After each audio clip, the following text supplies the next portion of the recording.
Forget all you know about podcasts. We welcome you to an experience uniquely different.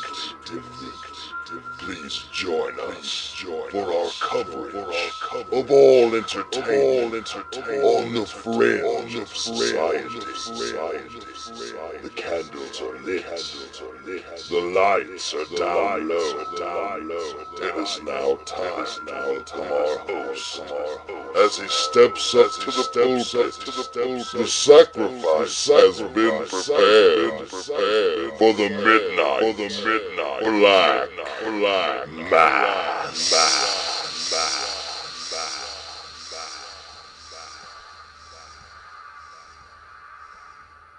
Ghastly greetings, my children of the damned, and welcome to another edition of the Midnight Black Mass here on the Potty Humor Network and BeyondRingside.com. It is I, the maniacal minister of the occult, the devil you know, the Reverend Dan Wilson, here for another show. And thanks for joining us last week. If you did, you caught a Midnight Black Mass classic that hasn't been aired since our days on the Georgia Wrestling History Radio Network. It was an interview with Marvel Comics sensation, as well as Image Comics sensation, Jason Aaron, and took a little bit of a break from the pro wrestling, but in the spirit of Dragon Con, we indulged in a little bit of geekery.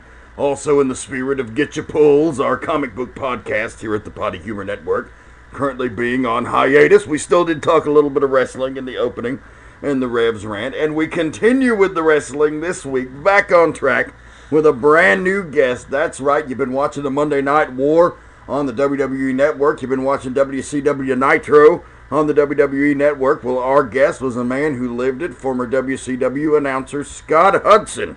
We'll be joining the show later. Looking forward to talking with Scott and hoping to have him back on next week for a part 2. We'll keep you posted on that as that becomes available. But hell of an experience at Dragon Con 2014 this year. It always is a great time there. We had to cram 3 days worth of conning into one day this year, as I had other obligations that only allowed me to attend just the one day. But the Hyatt Regency in Atlanta was hopping on Friday night at 7 p.m. for Dragon Con Championship Wrestling. Full house, a couple of thousand people in there, had to be. They filled the Imperial Ballroom at the Hyatt. There were fans that actually got turned away.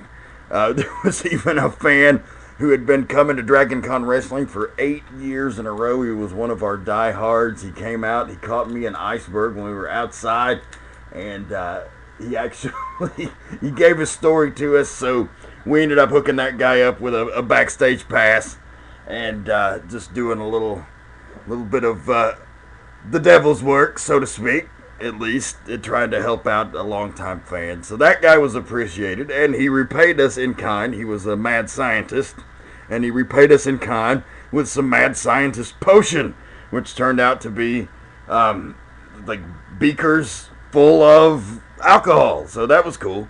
And don't tell anybody about that, though. I don't think Dragon Con security was real happy that we were trying to sneak that guy backstage. But hey, we're loyal to those who make us, you know. That's all I can say.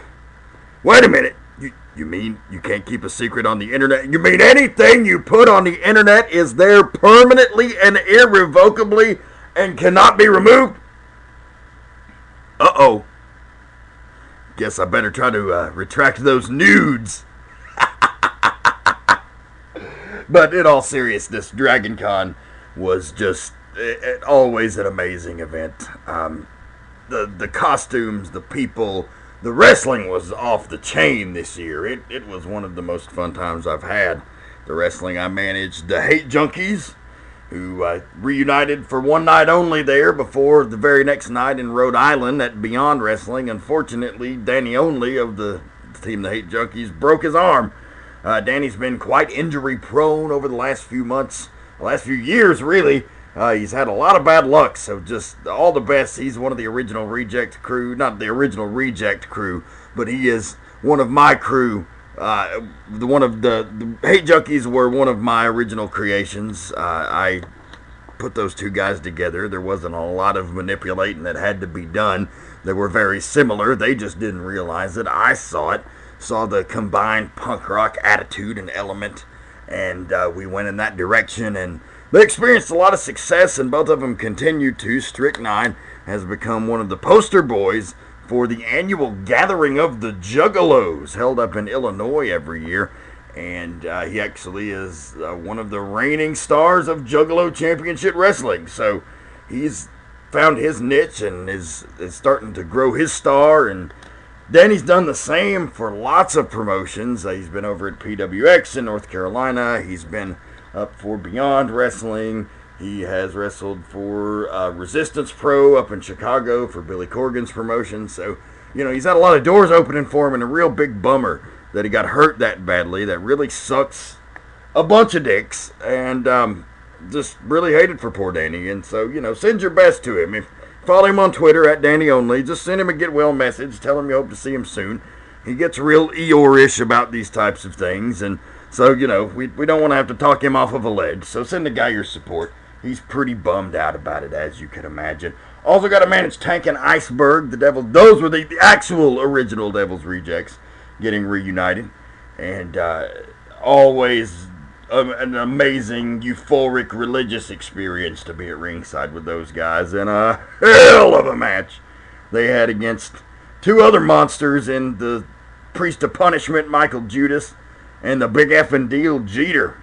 All four considered four of the best big men in the sport. Three of the four almost legends as far as in the last decade. They have been the big men in this region and in other regions as well. And Jeter, I don't see it, as long as, barring any injury or any unfortunate circumstance that happens to him, he'll be considered one of those guys as well before it's all said and done. What a match. And of course, I got to manage Azrael and Slim J and reunite that team, the former Anarchy Tag Team Champions, and team that I've spent a lot of time with over the years. And Azrael, also one of the original Devils Rejects, and Slim J, just a guy I've been friends with for years. We had a short run managing as a babyface there at NWA Anarchy a few years ago. Dragon Con was amazing. Also, later on that weekend, got to spend some time with Punky and Hoot. That's the Rock and Roll Express for the uninitiated at Deep Southern Championship Wrestling in Red Bank, Tennessee at the TWE Arena.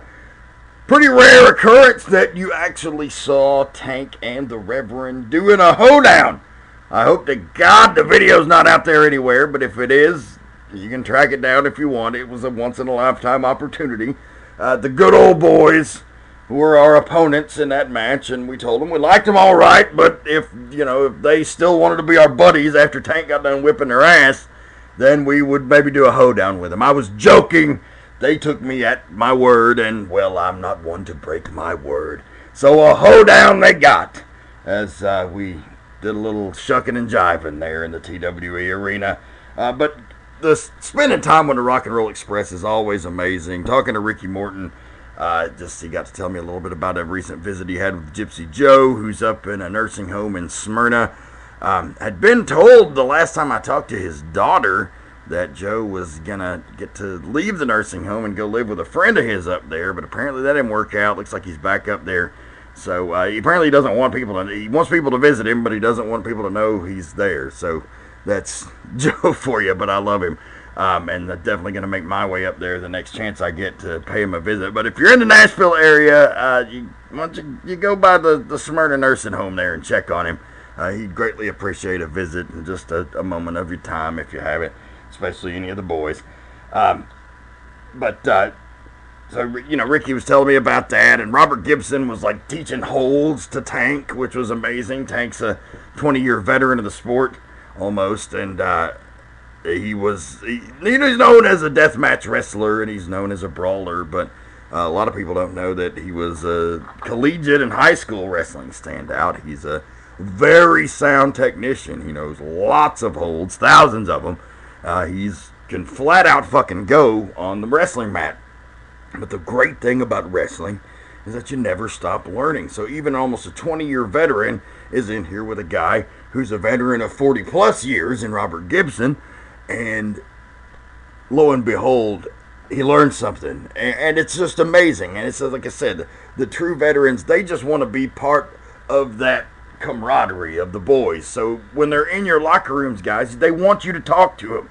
Unless they're over there in the corner and they look like they're just mad at the fucking world and don't want to be bothered, talk to them, engage them, ask them questions, because you're always going to learn something from these guys.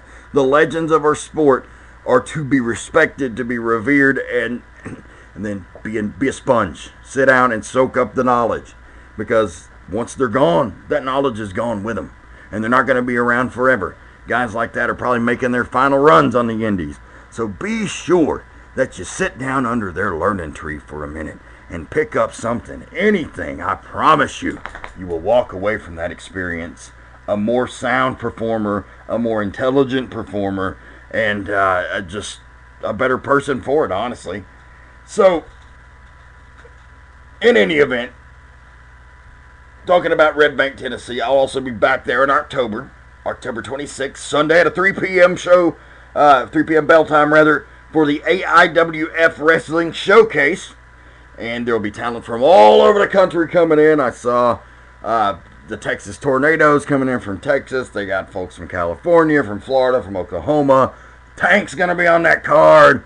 The big effing deal, Jeter's going to be up there. Jacoby Boykins, who had a pretty strong run in NWA Anarchy a few years ago, and some other pretty important Southern shows. So definitely want to check that show out on October 26th. I will be providing the play-by-play, which I'm doing a lot more of these days. So if you want the classic golden pipes of Dan the Dragon Wilson on your broadcast, then hit me up at dragonsrejects@gmail.com, and we'll talk cheddar and we'll talk dates, and I would like to be there for you to help your wrestling show, or at least do what I can to add my little flavor to it that'll help make it a little bit better.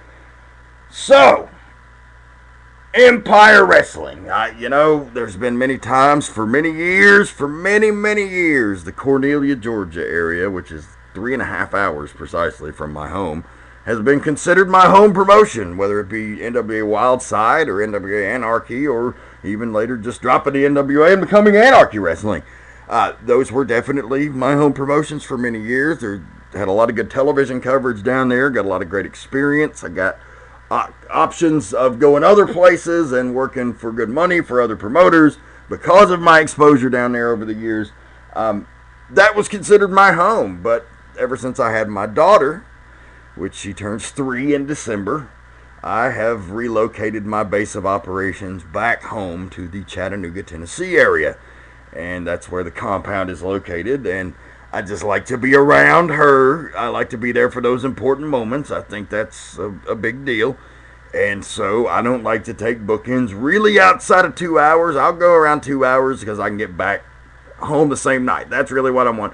3 hours is okay, but for Anarchy, I found other things that met that need closer. And that thing was Empire Wrestling. And so I take all the great things that I learned at Anarchy and Wildside over the years and get to come to Empire Wrestling. And it has been amazing. It's been an amazing experience. It's been a dream ride. And we just finished up, had a huge event down at the D1 Sports Complex, co-owned by NFL great Peyton Manning in Chattanooga, Tennessee. They run their base of operations out of Rossville, Georgia at the Empire Arena. That's 22 Austin Avenue in Rossville, Georgia. And we will be back there this Saturday night, September the 6th at 8 o'clock, 8:05 p.m. bell time, rather. And we got a big card. The Strong Style Psycho Tank and Bobby Hayes, the last time they locked horns was at that D1 event that I mentioned. Pull apart. This total double count-out brawl all over the building. Whole locker room had to empty out. They couldn't get them separated. Finally had to get them all the way drugged to the back. They're going to be both in attendance this Saturday night. The fireworks are going to explode, I can promise you. There will be a live Midnight Black Mass this Saturday night as the Cabal, the most controversial stable in all of Empire and the most hated men in the company, will join me at the pulpit on the Midnight Black Mass live this Saturday night. We'll also see Joey Lynch in action and a whole lot more. You want to be there Saturday night, 8:05 p.m., 22 Austin Avenue, Rossville, Georgia, for Empire Pro Wrestling. You can catch their website at EmpireWrestling.net, where they have regularly updated video on-demand content for free. You just provide your email to sign up for their mailing list. That gets you a password to get into all of the 100% free VOD content at EmpireWrestling.net. All of that content, play-by-play again, provided by yours truly. I'm essentially an amalgam of the Reverend and the Dragon now. I think I've the Reverend until I go to a new territory that I haven't been in, and the Devil's Rejects do our whole most hated men in the universe deal again for however many years we do it until we go the other way, and that's essentially how it works most places we go. Until that happens, I'm doing both, getting a lot of offers to come and do announcing these days, so really happy to be a part of it with the Empire. And that's the Midnight Black Mass is where you get to see the Reverend side of me. That's where I might, the object is still interviewing the talent, but I'm going to promote my podcast, and we're going to have a little fun there. But on the play-by-play, it's all business. You're not going to see me making any macabre jokes or anything like that beyond what's called for in the job, because they pay me to do that job. They pay me well to do that job, and it's not about getting my shit in. It's about putting over all of the great talent in Empire Wrestling and helping tell that story. And so please check us out at EmpireWrestling.net. You can also follow them on Twitter at EmpirePW and on Facebook at Facebook.com/Empire Wrestling. You can follow me on Twitter at Dragons Rejects, and I look forward to hearing from you. So, there's a couple of bits of news here. I heard we talked about Jake the Snake Roberts being sick last week, so just an update. Apparently his condition is improving. He may be off of the ventilator soon, and just hopes that Jake will make a full recovery. As I've stated, just one of the true gems of the business, and very, very sad to hear that all of the health problems that he had recently, and of course his success story. He was inducted into the WWE Hall of Fame. He had beaten his addictions. He did the DDP yoga, and he got in shape, and he had the surgeries that he needed. And of course then he had a cancer scare, and now this. So it's really sad to hear, and we're pulling for you, Jake. Everybody here at the Midnight Black Mass has got your back. Okay, so it's time for the Revs rant. Take a little bit of sip of water here. Not trying to steal Steve Austin's gimmick. It's not for the working man. It's for me, because I'm thirsty. If you got water or a cold beer or other frosty beverage, feel free to take a drink. I don't give a fuck. But now it's time for the Revs rant. So this week, talking about making it legit. You say, Rev, what the fuck's that about? Well, I talked about that tag team match at Dragon Con between those four awesome, super impressive, super heavyweights, Tank and Iceberg against Jeter and Michael Judas. And I hope there's some footage of that match out there and it surfaces somewhere, but if it doesn't, just pay attention to what these guys do in other scenarios, because it's a pretty consistent theme, and it's something, unfortunately, that I see missing, particularly on the undercard of even some of the reputable independent promotions. Legitimacy. Some of you guys, I'm not naming names, but some of you guys, every now and again that I'm out here on these cards, you look like you're going through a routine. Now, we've never been open to reveal all of the very specific and minute details of professional wrestling here. That's not what we're about. But we're not going to insult your intelligence either. It's a show. To some degree, it is not a legitimate athletic contest. But to what degree? You're not always sure. Yeah, there's some things that are scripted. Sometimes the line's blurred. Sometimes the line's blurred to the performers. You don't know what's going on. But people who excel at this craft, who do it well, they will capture that suspension of disbelief. And these four heavyweights did exactly that. And I was a participant in the contest, working the corner for Tank and Iceberg at ringside. However, they captured my imagination. And when you can do that to a guy who's been out here, seen thousands of matches, managed thousands of matches, announced thousands of matches, you get jaded after a certain time. And when you can still suck me in and capture my imagination, well, you're doing something right. And more of you guys need to be looking towards doing that as opposed to going over the 8 million things that you decided you wanted to do out there, because it looks like some sort of rehearsed routine, and that's not what wrestling should be. You go to see a movie, everyone at that movie knows that it's not real. Everyone there, and even if wrestling's live in front of your face, it doesn't matter. They know that it's a show, but in the middle of it, you laugh, you cry, you feel with these people, these characters, the babyface, the heel, the protagonist, the antagonist. You live and die by them if it's good. And you don't care that most of the film was probably filmed in front of a green screen, and it's all computer-generated effects because they did their job. And in wrestling, if you do your job, you can suck them into the moment. And if you can suck them into the moment, you can draw on them emotionally. You can touch a raw, visceral nerve. And if you can touch a raw, visceral nerve, you can sell tickets. Some of you ain't selling these people nothing but a big steaming, stinking, fly-covered bucket full of shit. And ain't nobody gonna buy that. But you that are selling them gold, you that are giving them value for your buck, you're the ones that are putting the asses in the seats. Marinate on that for a while. That's all for this week's Revs Rant. We'll be right back after a word from our sponsors with our special guest this week, Mr. Scott Hudson. Don't go anywhere. The Midnight Black Mass is pleased to announce we have become an affiliate of the World Wrestling Network at WWNLive.com, the home of the finest iPay-per-view and video on demand in all of professional wrestling, featuring promotions like Dragon Gate USA, Evolve, Combat Zone Wrestling, OVW, Shimmer, Shine, $5 Wrestling, and the vaunted Kayfabe commentaries with their U-Shoot, their guest booker, and their timeline series. You have to check it out. Of course, you can always go to their main page at WWNLive.com, but if you will, do us a solid, go to Facebook.com/PottyHumor or follow me on Twitter at Dragons Rejects. We'll be posting our own unique links to these events as affiliates. If you go through our link, they give us a little kickback, and we greatly appreciate it. It'll help the Midnight Black Mass and the Potty Humor Network. Big event coming up for WWN Live, Evolve 34, coming up on Saturday, September the 13th in Elmhurst, New York. Evolve heavyweight title in the main event. Drew Galloway, the former Drew McIntyre, will defend the championship against Rich Swann. That's Saturday, September 13th, 8 p.m., Elmhurst, New York. But you can watch it live on WWNLive.com or click the link, baby, Facebook.com/PottyHumor.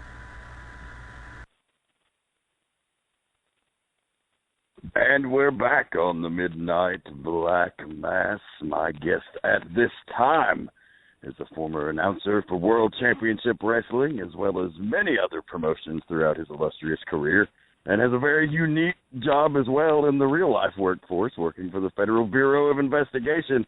It is my pleasure to bring on the show at this time my good friend Scott Hudson. How are you, sir? Oh, sorry, Dan, this is Disco Inferno. No, just kidding me.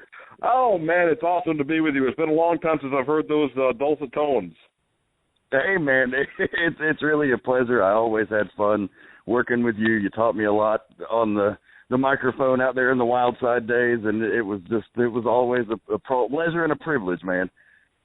Oh, well, I learned more from you. I'll tell you the truth, and this is maybe too inside baseball. When you get up to something like WCW, and I came from NWA or NGWA, the North Georgia Wrestling Alliance, which is kind of the precursor to Wildside. When you get there, you have to look at it from that perspective of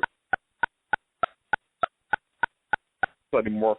And when I came back and worked with you, when I would step in for Prazak, I learned an awful lot, just remembering the guy. I don't know, the ABCs, the basics, the colors and shapes, the fundamentals that you tend to forget about when you get up. And this sounds egotistical. When you get up into that stratosphere of WCW. You just forget stuff like, God almighty, like the names of moves, that kind of thing. So I learned a lot from you too, brother. Thank you, man. That's much appreciated. And it was always important to me to call the moves. I always feel like that was, there's a balance you got to strike. You got to call the moves. You got to tell the story as well. We'll talk about some more of the, inside aspects of announcing as we get through the show. So you did mention starting with North Georgia Wrestling. You were a huge fan. I know that. You were part of a fairly well-known sect of wrestling fans, the Atlanta Boys. So why don't you just take us back in the time machine? What drew you to wrestling? What made you fall in love in the first place? Oh, wow. What a great question. Thanks, Dan. Thanks for asking that one. I'm from Georgia. I've never lived anywhere else, and I still live in Georgia. And I grew up in Thomaston, Georgia, about a little less than an hour southwest of Atlanta. And my mom and dad, my dad was a state patrolman. My mom was, stayed at home. And we would go to visit my dad's parents, my grandparents, down in Cuthbert, where I was born, a little south of Columbus. All that to say, my granddad, my maternal grandfather, was a huge wrestling fan. As we would go visit them down in Cuthbert, it was, the weekend, and it was the late 60s, early 70s, and I'm 4 and 5 years old. It's the only time we got to go. Everybody worked in school and whatnot. He would take me and say, all right, Scott, we're playing around and farting around and having a good time here, but it's 4 o'clock. We have to sit and watch WRBL Channel 3 out of Columbus with Jim Carlisle and Fred Ward and watch wrestling. All the playing around's over for 1 hour. We're sitting here watching this. Sit down. And that's what happened. And I started watching, it was NWA, an NWA affiliate back then, the Fred Ward promotion, who promoted Columbus, Albany, and Macon. And I started watching that show and just got hooked. And that was it. And watching it with my granddad. God rest his soul, man, he's been dead probably 30 years. He was a great guy, a hysterical fellow, and a huge, huge wrestling fan, and he's the one that got me started. That's awesome. Yeah, but my great-grandmother actually got me into wrestling. She was one of those classic wrestling grannies that would yell at the TV. And yeah. She was like the one in the front row. When you would go watch a house show, you'd like, well, I can't watch the guys in the ring because this old broad in the front row is dropping her false teeth and slinging her purse around. She's way more entertaining than Leo Garibaldi and El Mongol in the opening match. I want to watch her. Yeah, absolutely. That's a wrestling staple. But so during that time, who were some of the top stars in the territory that really hooked you and captured your imagination? Oh, wow. Now, first off, I am old. I am extraordinarily old. I will soon be 50 years old, but I can remember vividly being 4 and 5 and going to house shows and especially watching on television and seeing the likes of Bullet Barb Armstrong and Big Bill Dromo and El Mongol and Dick Steinborn and even Louis Tilley and the Flying Scott brothers and Ox Baker and Man Mountain Mike and then the guys that came to the territory, the Georgia territory, back in those days. And those were names that I remember from. When you're 4 or 5, you don't remember anything when you're 4 and 5 years old, but I do remember wrestling, and I do remember those guys. So many greats there, though. I mean, Ox Baker, what a character that guy was. Absolutely. There's a guy that really would capture your imagination with the heart punch. Somebody claimed to kill so many people. It was an accident, but he was being a smart guy, took it and ran with it when a few guys died in the ring with him. And I was cutting my teeth as a mark in the business when Ox Baker supposedly killed Ray Gunkel? I guess it was Ramon Torres and Ray Gunkel.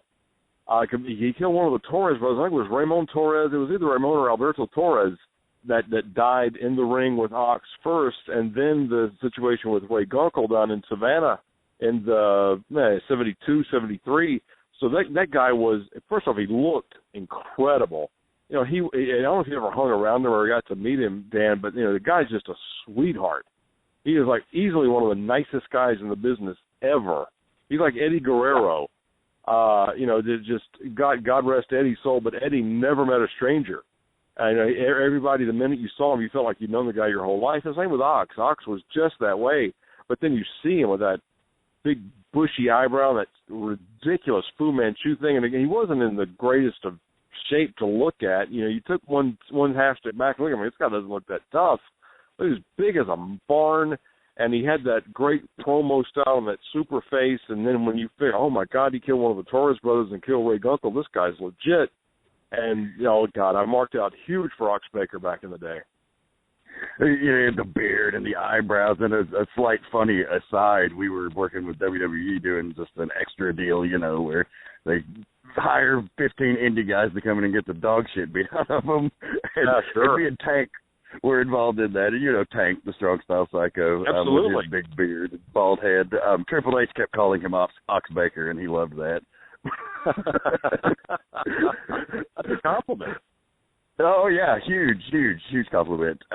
You can go on YouTube, you know, and find video of Ox when he was breaking in with Stu Hart up in the Stampede territory in like 67, 68, when he was just Big Doug Baker.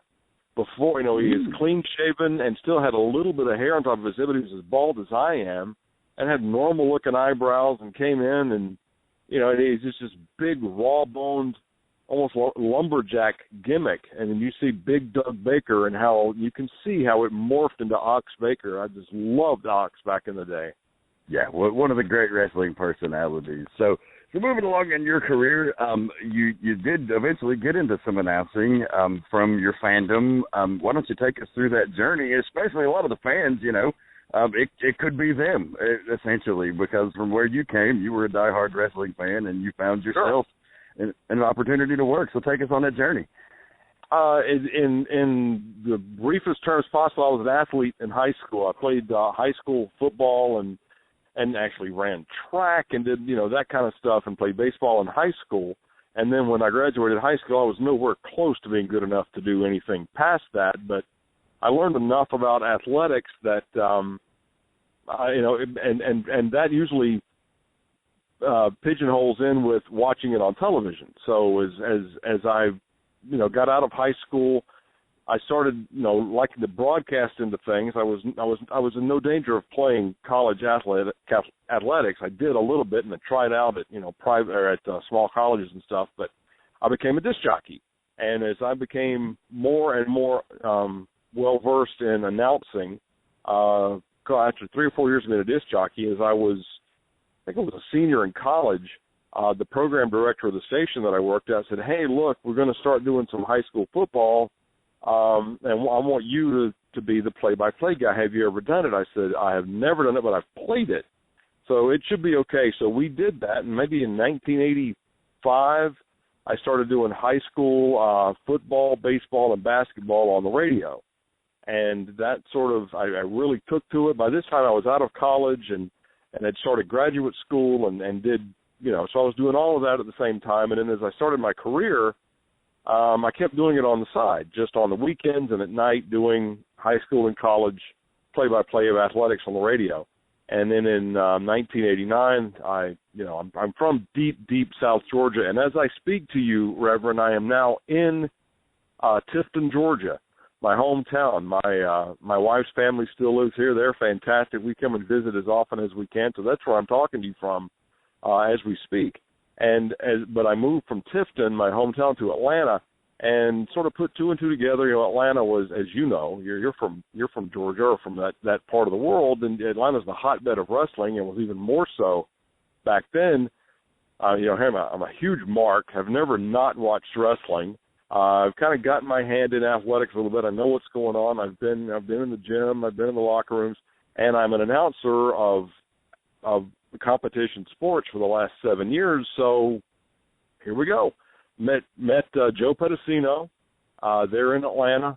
Steve Prazak, your old broadcast partner, my best friend in the world, second to my wife, of course. He and I hooked up when I moved to Atlanta. We went to an indie show out in Carrollton, and the ring announcer got just about everybody's name wrong. I mean, you name it. He would look at you and call you Peggy Lee Leather. I mean, it wasn't close. It wasn't like he called you Reverend Dave Wilson. It was like he was way off. And he ruined the show, basically. And Steve and I are just cracking up at that. So we had never met Pedicino at all, and when it was over, I walked up to Joe and said, I don't know what you're paying this stiff, but I'll do it for nothing. And I've got experience. And he goes, you're hired. And so the next show, I was the ring announcer. And after one show, he said, you really are fairly decent at this. I said, well, I've done this and this and this and this and this and this, and I'm willing to work for free, which is the key, as you know, to anything in the wrestling business. And that was it. And I was on television like 2 weeks later, and off we went. Outstanding. And the North Georgia wrestling was a unique, eclectic mix of talent. You had a lot of guys who probably never, ever left North Georgia, and you had a lot of guys who went on to bigger and better things. Sure. Absolutely. There was, that's the perfect way to describe it. But it wasn't because they weren't talented, but some guys just didn't have any desire to do anything more than be in the local promotion. And in all candor, that was me. I had no desire to move on up to bigger and better things. I was completely happy with Prazak and I, running the roads, once a month, going to do TV and cracking each other up and seeing live shows and, getting paid $5 a month to do TV tapings, and that's a shoot. And I was completely happy doing that. But I earlier on I talked about Disco Inferno. Glenn Gilberti was there. Scotty the Body Raven was there with us, and people like Fabian, who became already was Mark Bagwell, but was Buff Bagwell in WCW with us down there, and like Steve the Brawler Lawler, the Jailhouse Rocker, David Young, Bobby Hayes.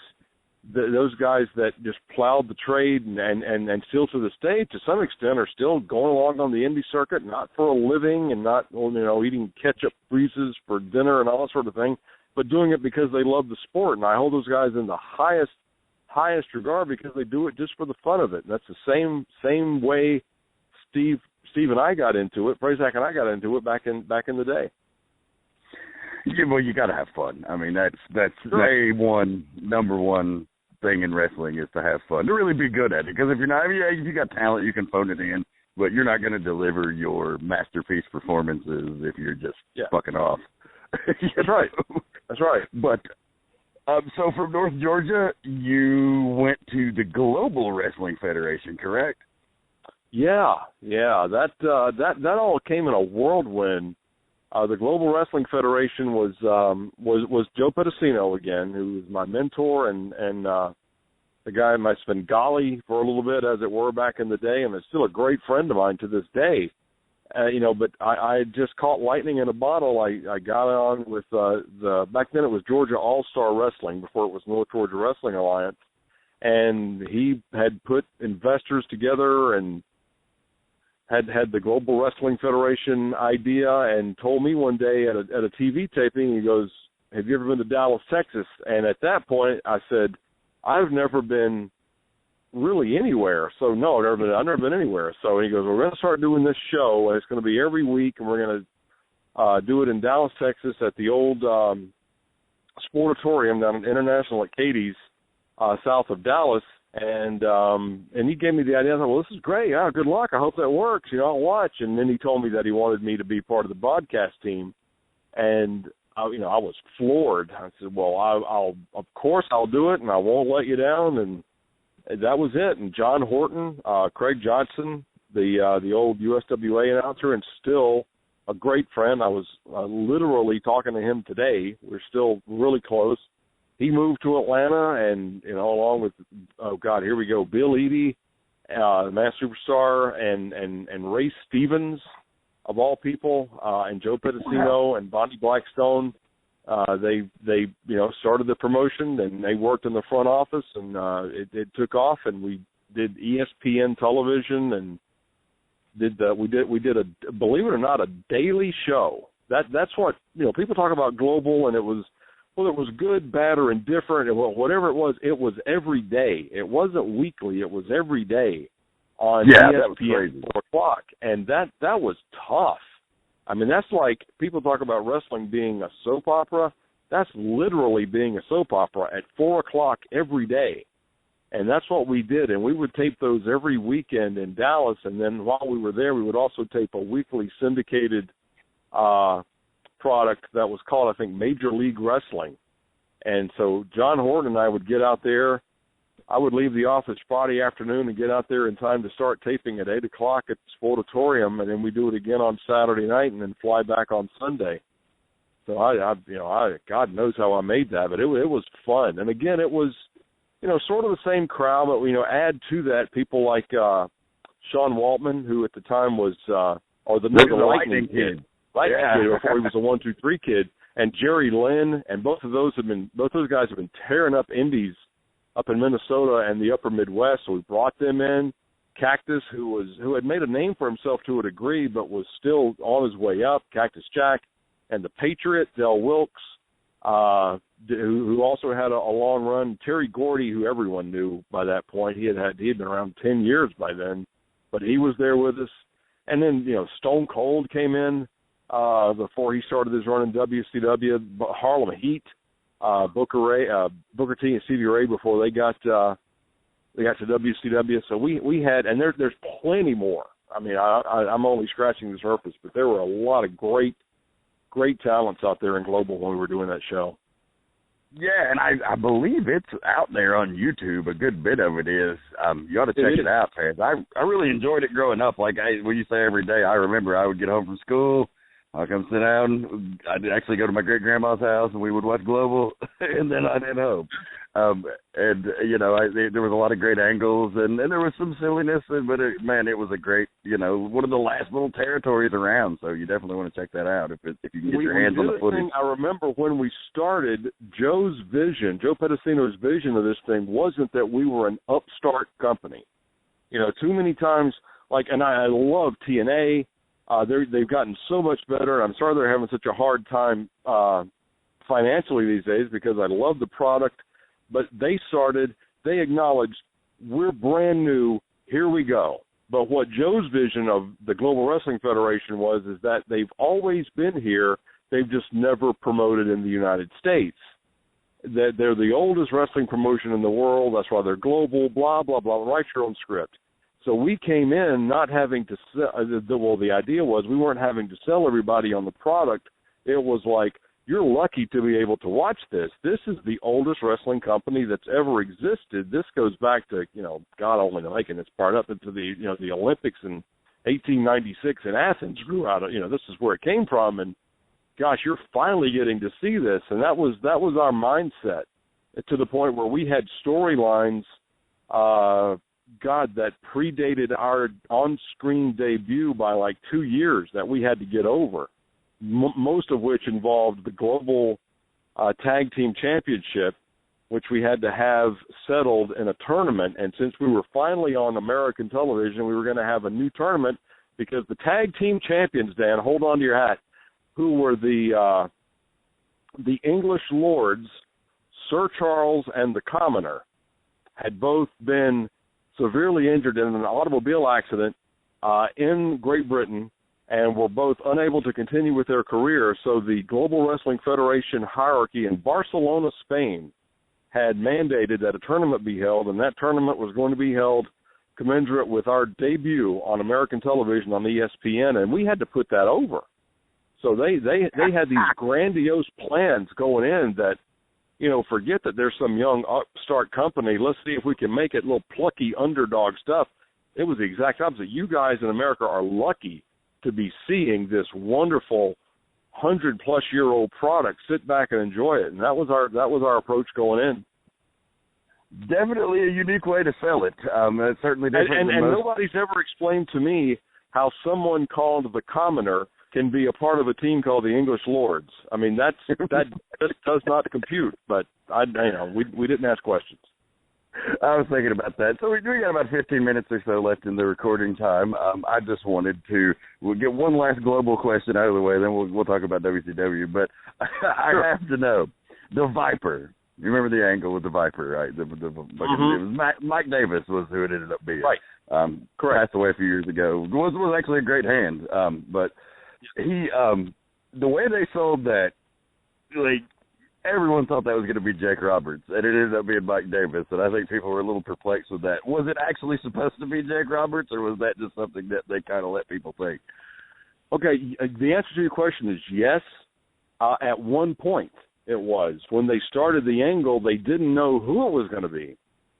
It was, their idea was we can make this anybody. And it was always Mike Davis. If you go back and watch, it's obviously Mike Davis. You know it's him. Well, in hindsight, and I can tell you from being there, it was him. But the idea was, it was kind of like the Black Scorpion in WCW. Who's it going to be? Well, every week it was somebody different in the Black Scorpion angle. Well, in Global, the Viper was always Davis, but at the end of the day, it was going to be somebody different, and they were trying to get a name, get somebody new, and they had built it as the Viper. So the idea, obviously, going in is that it was going to be Jake, and then it just didn't work out. That Jake would leave the WWE, WWF back then, and come in. So it ended up being Mike Davis. And no offense to Mike, he wasn't the name by any stretch of the imagination that should have been attached to a reveal that big. But yes, the answer to your question was to be Jake, but at the end of the day, it could have been anybody that they could have gotten of name value, but they couldn't get Jake, and when it wasn't Jake, nobody else really made sense, so it became Mike Davis. Little-known wrestling secrets revealed. That's what I like. There you go. So, on to WCW, you left Global, Global, it closed down eventually. It wasn't in business for a real long time. But so how did that turn into a job with one of the biggest companies in the world? Well, I never stopped doing the local Georgia television. I was doing Global, and I was doing the North Georgia Wrestling Alliance that Georgia All-Star had morphed into. And this whole time, I remember, I'm out of graduate school. I've got all these degrees after my name, and I'm working. At some point, I'm a parole officer with the state of Georgia, supervising caseloads in South Georgia and then finally Atlanta. And, I was doing that for a full-time job. And, you don't get filthy rich working for the government, but the checks don't bounce, So I'm doing wrestling on the side, and they all approved it, and I had to fill out all kind of forms to keep doing it.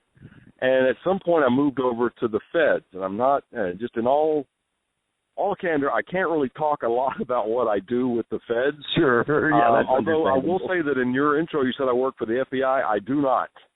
Oh, you don't anymore? Okay, I'm sorry. I don't. No, I never did. Never worked for the FBI. Did. No. Love those guys. Work with them a ton, but I don't work for them. But again, I can't go into a lot of detail about that, but suffice to say, when I got over to the Fed side, I had to get permission to keep doing this, and they said, "Oh, sure, whatever, great. Just don't start screwing around, whatever." Like I had been doing. I wasn't going to wasn't going to do anything like that. So I'm with the Feds, and I get over to the Feds in '94. I've been there for 20 years, and in December we're having our annual awards ceremony, December of '95.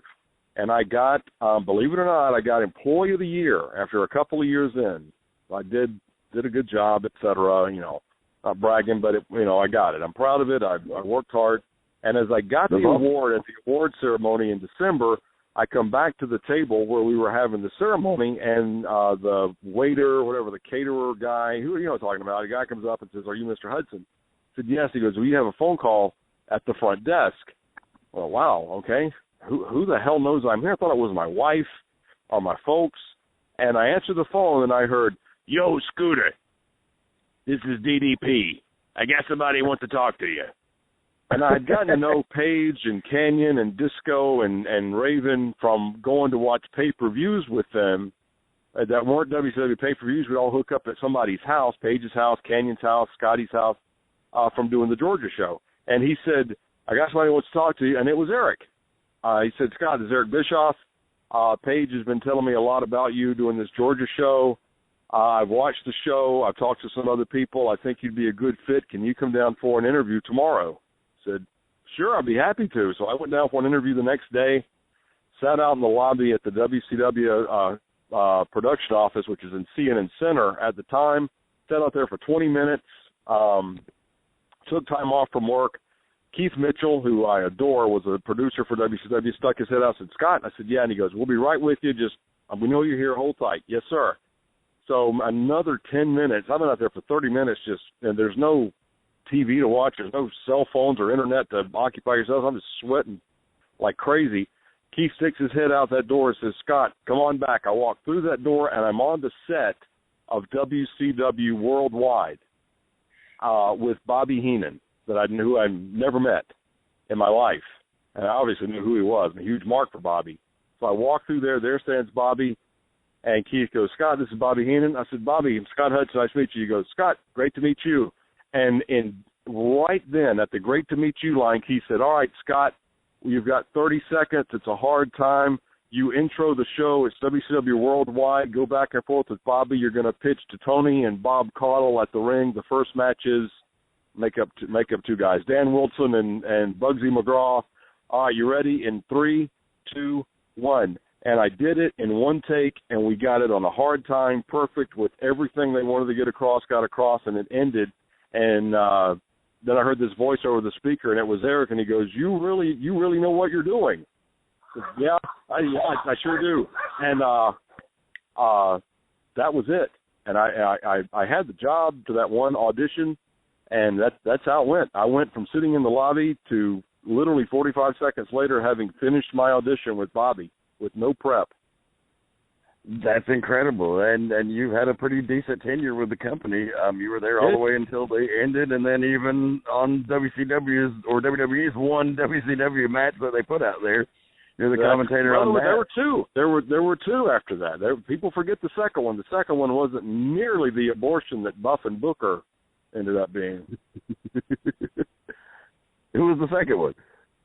The second one was Jindrak and O'Hare against Palumbo and who was the other guy? Jindrak, O'Hare, Palumbo, and Stasiak. John Stasiak. We did that for SmackDown the next night, and it was actually a great match. Arn and I doing the commentary, just like Booker and Buff. But as bad as Booker and Buff was, that tag the next night on SmackDown was amazing. It was terrific, but nobody remembers that one. Yeah, I mean, just briefly, what about calling matches with Arn? Not known as a color guy, of course, one of the greatest talkers of all time, but we never saw him back in the booth after that. Was it something like he really wanted to do, or was he just doing it because? Well, I have no idea what went into the decision-making process, but, Arn and I worked together for years in WCW. He's just a terrific guy. He's exactly like you think he would be to work with. And because he was such a great talker on the stick doing promos, they thought he'd be a good announcer. So when they put us together in Tacoma for that first Raw, we knew it was coming from early in the day, obviously. And Shane McMahon told us, nobody's going to pop for either one of you guys. You are WCW people.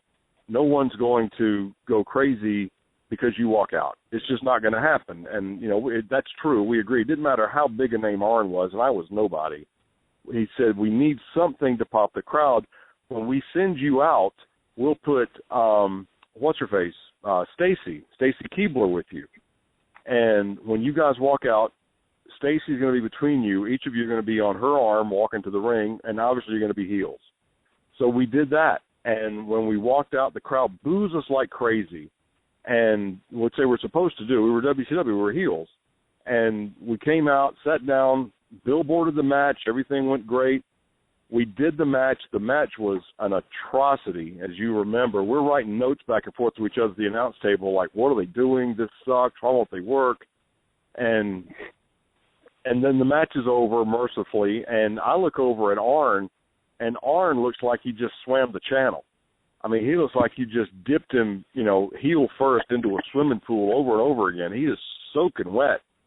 And we've been out there for like 10 minutes, and we're walking to the back, and I remember he grabbed me, and he just said, man, I don't know how y'all do this, not after not. And it was one match, one time. And, yeah, he did great. I thought Arn and I were not the problem, but what was in the ring was. But Arn, even after one match, realized that as good a talker as he was, that was in 30 or 45 second, maybe 60-second spots. And he did it. He didn't have a script. But when you do it in 60 seconds and you know you've got in your head a beginning, a middle, and the end, and then you hit your hard time and you get out, that's different than calling a match for 10 minutes and then calling 10 matches a show. So he was very grateful and very appreciative for what we had to do after that. And as far as why he didn't do it, I mean, obviously that's not where his skill set lies. His skill set is, bell to bell and between the ropes, and that's where he's best used and still is.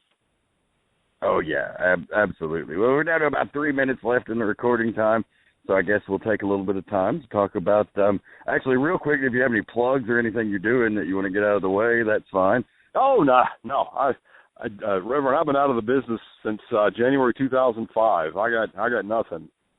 Okay, go back and watch YouTube videos. I mean, that's it. Well, a real popular thing right now on the WWE Network is their new Monday Night War series, and you were a part of that. You were on Nitro as one of the commentators for a good stretch of that. Just give us a little quick recap of what that was like coming from a wrestling fan to being there. Well, it was hell, honestly. Every night we did Nitro. Forget the travel, and plus I've got a wife and a baby, and I have a real job that I'm trying to, keep going. And I ended up, I'm still doing that same work, and I've, that's turned out to be very successful for me, and I'm proud of that, and I love my job and my career. Nitro was, it was hard work. I guess the best thing you could say about Nitro is, for me, is when it was over. As I sit here in 2014, the final Nitro, the one in Panama City Beach, where we did Flair and Sting for the last time, and where Shane took over and all of that, where we did the simulcast with Raw for a little bit, that's the only Nitro I've ever watched start to finish. And actually, that's the only Nitro I've ever watched more than 10 minutes of.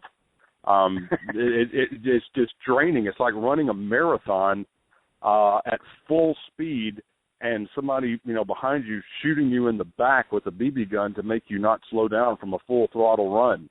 And you did it every Monday night, and you had to do it. That's just what you had to do with your job. But again, I was doing what I loved with the guys that I adored, and a crew and coworkers that I would go into battle for and take a bullet for, especially people like Eric Bischoff and Vince Russo, Ed Ferrara, Bill Banks, Kevin Sullivan, the guys that were, the creative force of WCW while I were there in various incarnations during that time.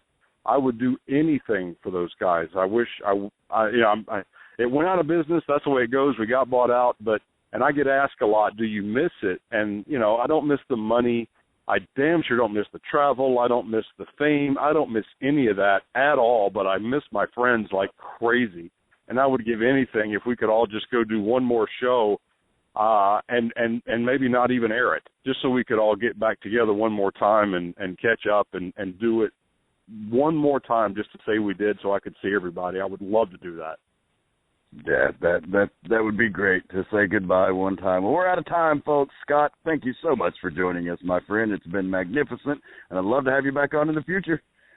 Anytime, Reverend. It was a joy and a pleasure. It's always good to hear those almost falsetto tones from you. Your voice has gotten higher over the years. Awesome, man. Well, thank you again, and take care of yourself out there. All right, Dan. Take it easy. And thanks, Scott Hudson, for joining the show this week. Going to try to get Scott back for a part 2 next week. Still waiting on confirmation of that. If not, I have a whole list of folks that we'll be talking to as the Midnight Black Mass moves forward. So definitely appreciate your support here. Don't forget to subscribe to us on your various devices. If you have mobile devices, go to Stitcher. We're right on the Stitcher Radio Network. You can follow them on Twitter at Stitcher Radio. And just type in Potty Humor, and you can get all of the great Potty Humor content. Never miss an episode of the Midnight Black Mass. You can also subscribe to us under the same name on iTunes or YouTube. New Midnight Black Mass on a weekly schedule. And, of course, with our friends at the Beyond Ringside Radio Network. This Sunday night, our show Wrestle Rage on Beyond Ringside will have special guest, former WWF Intercontinental Champion, the Pearl River Powerhouse, Ahmed Johnson. And this new episode with Scott Hudson will be airing immediately following that. So be sure to check it out. If you're listening with a subscription, then just head on over to Beyond Ringside and see what our other partners have to offer. There are lots of great wrestling radio shows over there. And that's all I got for you this week. We thank you for joining us. Keep one foot in the gutter, one fist in the gold. This is The Rev, and I'm out.